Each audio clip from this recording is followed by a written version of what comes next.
Funding for this edition of New Jersey Capital Report has been provided by Holy Name Medical Center in Teaneck, New Jersey. Healing begins here. The New Jersey Board of Public Utilities and New Jersey's Clean Energy Program. Bloomfield College, offering small classes and big opportunities since 1868. The Merck Company Foundation. The Fund for New Jersey. The Healthcare Foundation of New Jersey, founded by the Jewish community. And by Valley National Bank.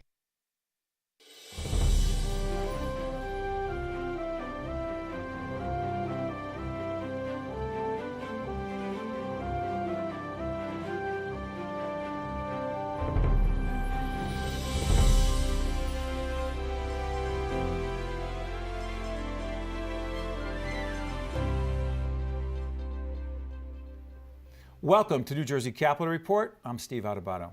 And I'm Rafael Piroman. Later in the program, we'll speak with radio personality Curtis Lewa. But joining us right now is Lieutenant Governor of New Jersey, Kim Guadagno.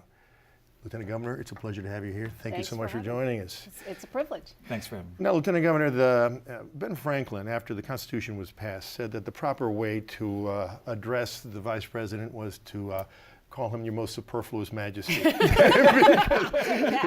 he didn't have any responsibility, any duties written said she'll down. take that, Raph. Well, that's my question. To those who may think that the role of Lieutenant Governor is similar to that of Vice President, what would you say were your responsibilities and your duties?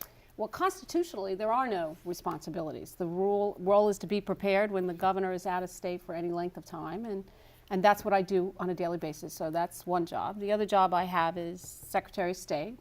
That's actually how I get paid, as the Secretary of State. And then the Lieutenant Governor for Governor Christie has the role of economic growth in New Jersey. So I like to say I have 3 jobs, 1 salary, no pension. Well, Lieutenant Governor, let's go back and let's get this out of the way and deal with it. We're doing this program, is it the 19th, guys, that we're taping? And another snowstorm is coming tomorrow. We should, anytime we tape, we should say another snowstorm is coming. Thank God it didn't come today. Exactly, but by the time the show airs, it may be a few. Clarify for us, just from your perspective, when the big snowstorm came, you had a vacation that was planned, okay, with your family. Right. I got on a boat on December 17th and got back January 3rd. Okay. Criticism on the part of some toward the administration saying if the governor was going to be away with his family, which was a commitment he made to his family, and you were going to be away, scheduling problem. Governor acknowledged we need to do better in that way. What did you take away from that experience? Well, the real takeaway is how did we do? How was the snow cleared up? What kind of a job did we do? If we did our job, no matter where we were, then I think people will get over it. But I think they expect their lieutenant governor to be in state. And going forward, as the governor has already said, I will be in state when he's out of state. Now, you have to understand, in our office, as we get our calendar straight, I mean, there's never been an office of lieutenant governor before, so everybody is setting up the office of lieutenant governor. We now You're making it up as you go along. Well, yeah, and in one way you can do no wrong because nobody's ever done it before. But how do you ensure it doesn't happen again? We have one scheduler, we have one calendar, we exchange calendars. We now will prepare a little further in advance as to who's going where and when, and simply won't happen again because that's what the governor has decided will happen. Okay. Yeah. Let's do substantive policy. You have an economic responsibilities. Are you the economic czar? No, I'm not the economic czar. I'm the lieutenant governor in charge of economic growth. Okay, I just want to clarify. I mean, the prior administration had an economic czar. This is very different. And the reason why it's very different, the reason why it's working as opposed to other administrations, and I'm not singling out any, but there have been some comments about why it hasn't worked in the past. Right. And it hasn't worked in the past because there hasn't been a lieutenant governor who's been able to reach out on behalf of the governor and make various parts of the state government work together. I mean, somebody who has the clout Right. that you do. Well, I walk down the hall and take a left and a right, and I'm in the governor's office sitting at his conference table, which is what Chris Christie has decided he wants his lieutenant governor to be able to do. But let's be clear here. In terms of your relationship with the business community, what is it that you believe, forget about believe, you've been there for over a year, what do they want? Well, it's very easy. When we came into office, there were no economic development calls being made out of Trenton. you couldn't pick up the phone and call any business person who had ever heard from the governor's office. I have talked to businesses who said, we called the governor's office to tell them we were moving to Pennsylvania, and they said, good riddance, no phone calls. Really? That doesn't happen anymore. If I get a phone call from a company who says they're leaving, I say, stop, wait, let me come and see you. Let me tell you why you should stay in New Jersey. Let me make the last best offer before you decide to go. Well, Lieutenant Governor, you've done more than that. I mean, that's good, and it's an ad hoc basis. You're helping businesses. But you were in charge of the red tape committee to eliminate red tape and regulation that was hampering business creation or bringing business in. You came out with that report in April. The legislature passed a series of bills based on your findings. What were the key elements that's in that legislation, and how will it help businesses? Well, I can tell you right now, what we did in the very first week was sign an executive order, where the governor signed an executive order that says that from now on, state agencies will respond in the regulatory area in a common sense manner. So what does that mean to a business? Well, if let's think of a wild example, the DEP division of water isn't talking to the DEP division of land or whatever that was. That's just hypothetical. Just hypothetically speaking. Or even worse, they both make decisions that are completely opposite each other. Well, the business people pick up the phone and call me, because we're going to use our common sense. Call me directly. As you know, I think you've heard, I hand out my cell phone number, and I'm not going to do it today on the phone. I was going to ask you to do it right on the air, but go ahead. And the reason why we do this is I'm in charge of red tape. My job is to cut through red tape. What do you do in that situation? Seriously. People call me on the telephone and say, first they immediately say, I can't believe you're answering your own phone. To which I respond, it's your cell phone, you pay for it, you should have a government official answer the phone. And then they tell me what their problems were. On the way to your show today, I got a phone call from a air conditioning contractor who said that they had just had to let their fire person go. So they had lost their license. They had 3 jobs being tied up because they lost their license because the licensee was this employee they had to let go. And what could I do about it? So what I could do about it is call the fire bureau and say, isn't there some interim measure we can follow so these jobs continue to move forward? And we use our common sense, getting back to red tape, in how we handle these situations. And by the end of the day, I will call that contractor back and But give them a Lieutenant Governor, response. what I'm looking for is, what have you put in place when you're no longer Lieutenant Governor, that will make it systematically easier? What has been eliminated and what has been put in place besides your own personal intervention? Right. Automatically, right now, as we sit here today, we've already proposed 800 pages less, nearly 1/3 less number of regulations going forward than we did in the past. So 3 years down the road, maybe 7 years down the road, we will have less regulations on the books. Now, that doesn't mean we care less about our business or environment or our consumer safety or our public. That just means that we're paying more attention to how those rules and regulations impact on our quality of life. You know, environmental regulation does not have to get in the way or have to be an obstruction to environmental progress. So you can do both at the same time, and that's what we're working on. 7 years from now, 3 years or 7 years from now, I'd like my legacy to be cut red tape, institute a proactive one-stop shop for businesses to get their questions answered, which we've set up in the Lieutenant Governor's office, and also make businesses understand that New Jersey is not only competitive, but a place where they're welcome. People go where they're welcome. Businesses are staying in New Jersey because they're now feeling welcome. Lieutenant Governor Guadagno, let me ask you this. When the governor's holding a press conference, and it either inevitably winds up on YouTube, inevitably, but I didn't mean often than not. I didn't mean that as a bad thing. I mean, they're interesting. They're interesting press conferences. Things are said, exchanges take place. I have to tell you, there are times that while I'm watching and listening to the governor and analyzing, getting ready for show, I'm also watching you. Yes, you smile a lot. I notice when you're off, you laugh. There are times you laugh, and I don't. Again, do you find like some of these back and forth, sometimes intense? It's funny. It is funny. It's not funny from that. It's nice to see a public official elected by the people of the state of New Jersey who means what he says and says what he means. That's what's so funny about it. Are you saying that's rare? Well, yeah, it is rare. Do you want to jump in at times? I mean, no. No. What do you mean? No. And the fact To that get between an exchange between the governor of the state of New Jersey and a member of the Fourth Estate, no thank you. Let me ask you something. Talk about that relationship, because we go to our colleagues down the State House a lot, not just legislators, but more importantly, in this case, the media. We have an operation down there where we talk to them. Do you like interacting with the press corps? And A, and B, do you find our questions to be insightful?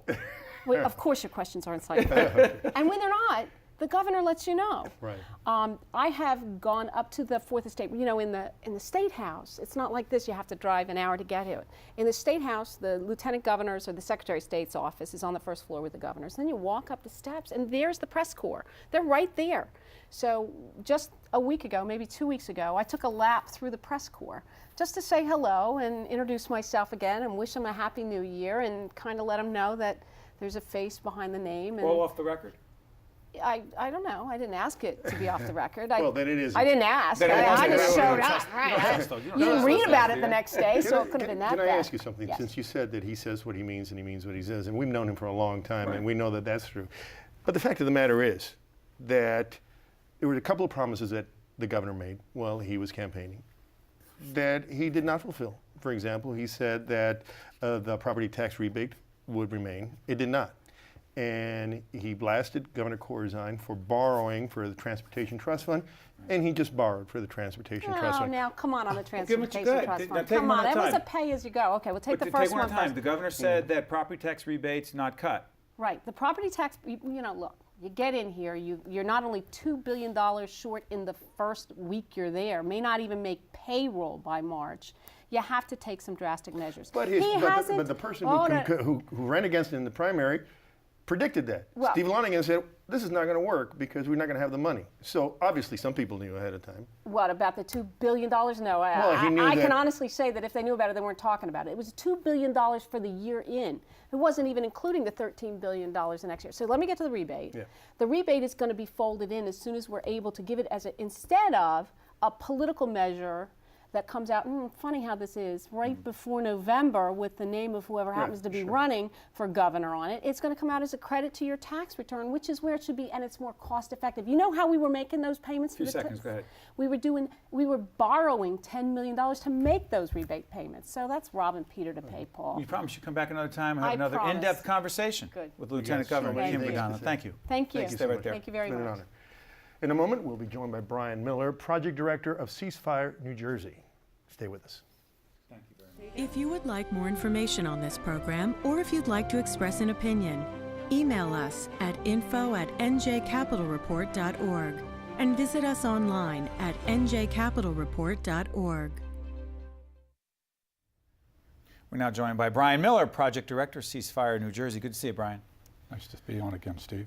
We've debated and talked about gun control many times. By the way, I want to clarify, we asked someone who has a very different point of view, the organization, the NRA affiliate New Jersey, the New Jersey Association of Rifles and Pistols Club.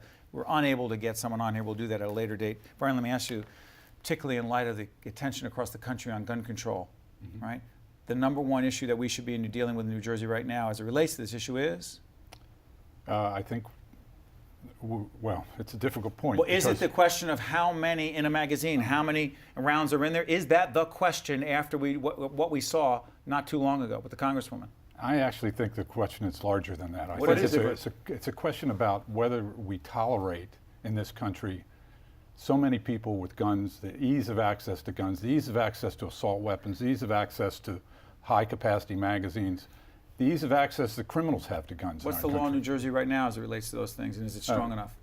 It is strong enough as it relates to assault weapons. Yes, definitely. We have the strongest assault weapons ban in the country. But Mr. Miller, you said a number of things there, and let me see if we can break it up.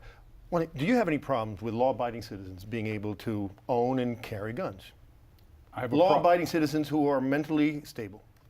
I don't have a problem with them owning and possessing guns. I have a problem with them carrying guns in public. No, okay, well, let's talk about that in a second. The fundamental problem, as shown by Arizona, is that the vetting process in many parts of the country is not rigorous enough. Why isn't that enough? Why isn't making the vetting process where people who are unstable or criminals can't have guns, but other people can?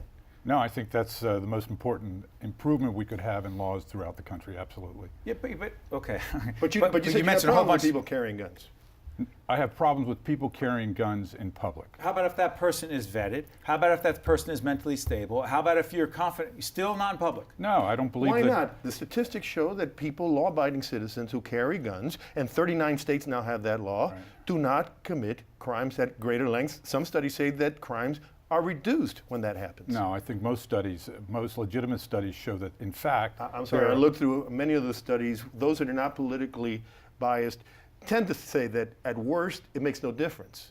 No, well, I think if you look at the states that have very strong laws and do not allow concealed carry, for instance, you'll see that those states, including New Jersey, we have a lower rate, per capita rate of gun violence, of gun death and injury, than the states that do allow the carrying of concealed weapons in public. And frankly, I think if you ask the vast bulk of New Jerseyans whether they want to be sitting next to somebody at a movie theater, in line at somebody at the 7-Eleven, who might be carrying a handgun legally on their body, they'll say, no, thank you. But Mr. Miller, in 39 states, that can happen. So New Jerseyans don't want to travel to 39 states? In No. those states, What it means is in those 39 states that the gun lobby has been powerful enough to move something that has not been accepted or by the bulk of the citizenry. Well, let me ask you, in the limited time we have, and again, we will have representatives from a different point of view, so that's why to a significant degree We're we're playing devil's devil's advocate. Which I know that you know that's what we do. I have to ask you, if there was one change in New Jersey law, forget about federal law for 1 second. Let Senator Lautenberg go on his website, find out what he's doing there, decide for yourself. One change in New Jersey, what would it be? I believe that we should, in this state, ban the sale and possession of 50 caliber sniper rifles. These are massive guns that are made for the military that can have incredible range and fire with incredible power. They're made to destroy things like passenger aircraft, rail tank cars, refineries, chemical plants, the very things that our state is chock full of. And I believe absolutely that they should be banned. That's the one change. is that going to happen? I think it's going to happen, You absolutely. do? No, we're going to make it happen. Promise you come back, No, Mr. Miller, and give us an update on that. Love to. Appreciate it. Wish we had more time. We'll do that again next time. Now, coming up next, watch this, the one and only Curtis Sliwa. Don't go away. Stay right there. If you would like more information on this program, or if you'd like to express an opinion, email us at info@njcapitalreport.org and visit us online at njcapitalreport.org. We're now joined by Curtis Sliwa, host of the Curtis Sliwa Show on AM 970, The Apple. Good to see you, Curtis. Oh, Curtis, welcome back. I'll give you a chance to plug something. Big event coming up February 3rd, 7:30. St. Matthew's AME Church in Orange, New Jersey. What is it? Why is it important? You believe this? Imagine in one room you're going to have Steve Lonigan, Republican conservative, to the Just right. talked about him, right? Reginald Jackson, Reverend, Democrat, progressive liberal, to the left.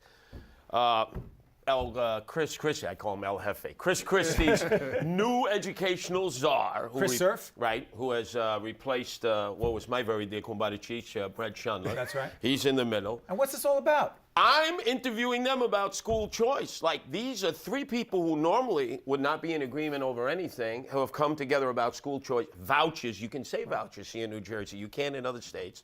Tuition tax credits, and obviously charter schools.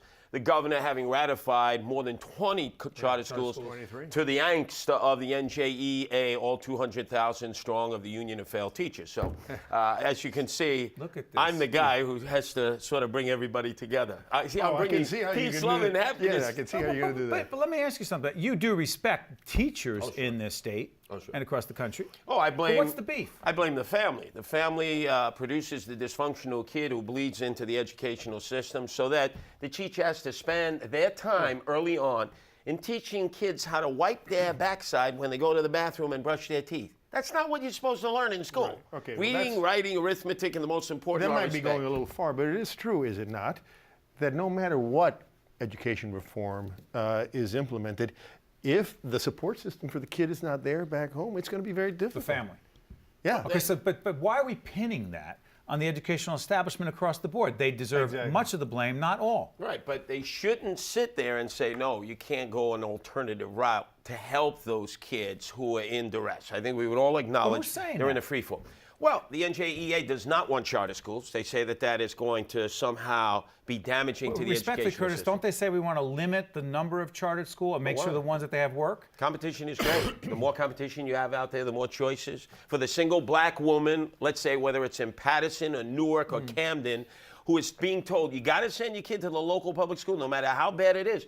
Why not give her an opportunity to give a child the American dream, a good education? As Steve Abudato Sr., who has probably one of the most successful charter schools in the country, Robert Treat Academy, as he himself has said on the air, listen, charter schools isn't the answer for everything, and there are a lot of charter schools that don't work any better than public schools. Don't we ultimately have to make the public schools better, though, Curtis? No, I think that's not the answer in the end. One thing that I see that is not being addressed almost anywhere is whether it's a charter school or whether we reopen closed parochial schools, Catholic schools, and try to find any nuns, brothers, or priests who are left. You can't find them.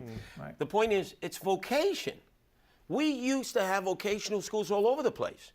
That void has been filled by these professional schools who once you're a dropout and you get a GED, then all of a sudden they offer you a Pell Grant. Say, hey, sign here, sign up here, professional school. You get a Pell Grant. And so we're paying twice to get an education for a kid who could have gotten that vocational school education in high school when they proved in middle school, junior high school, that they weren't going to achieve academic success, that they needed to learn a trade. We need to start looking at that. Curtis, I got to ask you, when you came here today, we're in Paterson. Talk about tough cities. Paterson's a tough, struggling city, some good things going on here, not the least of which is us being here. But the other thing is you came from another tough city, Camden. You're down there in Camden. You're on the streets. Whether it's Camden, Newark, Jersey City, Paterson, whatever. Is what you see on the streets from a crime point of view directly tied to the educational situation? To some degree. Are they separate issues? To some degree. The issue that I see right now is the failure to say you cannot cut law enforcement. We saw it in Newark. Yep. As successful as Cory Booker has been, his new police commissioner, McCarthy, they gave that same mumble-jumble routine. Oh, with 167 less police officers, you won't see a difference because we've redeployed. Curtis, they took some of the senior, older guys and put them on the street. I know, What's wrong with that? who were pounding donuts instead of busting their shoes. You saw 24 carjackings in 1 week. The criminals went crazy. Now, as bad as Newark got with the cut of 167 cops, they had 1,200 to start with. Camden only had 400 cops. They just fired close to 200. The 50%? criminals, when we came in The Guardian 3 Angels days, won't go down there. What happens? 3 days before the cuts came in, the criminals already brazenly were taking guns out, shooting them in the air and saying, there's no one going to stop us. Now, we're sending people to Afghanistan and Iraq at $1 million a person to put boots on the ground, to people, some of whom don't even appreciate the fact that we're there to provide them public safety, and we're not doing it for our own people. We're sacrificing Camden. Where's the governor when it comes to get Mr. Law and Order rough and tough? I haven't even heard. He said, tough noogies, you're on your own. Mr. President, what are you going to do about the civil unrest in Camden? People also said they want less government spending. So de facto, doesn't less government spending in certain situations mean fewer dollars spent on law enforcement? What do Republicans say about military expense? Don't touch the Pentagon, right? Don't touch the military Are cops the allotment. No, I'm saying the Republicans. They do say that. I say that about cops. Are the same. Oh, because if you don't have public safety, you're not going to have economic development. You're not going to have safety in the schools. You're not going to have safe passages. You're going to have people hunkering down, and those that have the wherewithal are going to escape to leave it to Beaver and Father knows best. When you talk to the man you call El Jefe, and you mention this, what does the governor say? Well, he doesn't comment on Camden. He comments on everything else that has to do with national aspirations, cutting the budget, obviously, dealing with the education, dealing with the NJEA, dealing with ARC. You got suckered into that by Chuck Schumer, boy. Chuck Schumer just laid it out there. You think that Schumer took a hit on Christie on that? No, you don't understand why Schumer did that. Go ahead. Schumer has been appointed by Harry Reid to be the person to teach the other Democrats how to attack adversaries. Schumer didn't say anything about ARC a month ago. You know I was all upset about ARC. I said, this is crazy, Christie. You need this project. This is not just here and now. He said we couldn't afford it. Okay, and what are you saying? I respect that fact. 1 minute. So what did Chuck Schumer do that was so smart? He didn't say anything back then. Bloomberg commented on it, a whole host of others. He didn't say nothing. He came at him now at a breakfast, Crane's breakfast, because he's testing this. He wants the other Democrats to see how you go off and try to knock Chris Christie off of his pedestal, because they fear a moderate Republican running for the presidency. They want Sarah Palin. They want a Republican conservative. Dems want that? Yeah, because they know that Barack Obama can beat. How did Chuck Schumer do? Can beat a Republican conservative. How did Chuck Schumer do, in your opinion? He did exactly what he was, as a hitman, he did exactly what he was supposed to do. He tested, he Christie poked hit him Chris back. Christie. Right, but he showed you can go after a Chris Christie. Don't be afraid of a Chris Christie. Take him on. That's his job now. He's the mentor. He's the Svengali. He's the trainer. Is tough. Oh, are you kidding? But he noticed, he's not tough when it has to do with him. All right. You're always tough. Our great friend Curtis Sliwa. By the way, February 3rd, 7:30, St. Matthew's AME Church. Go there, Education Reform. That's it for this particular edition of Capital Report. I'm Steve Adubato for Rafael Puerman. We'll catch you next week. Thank you, Curtis. Thank you so much.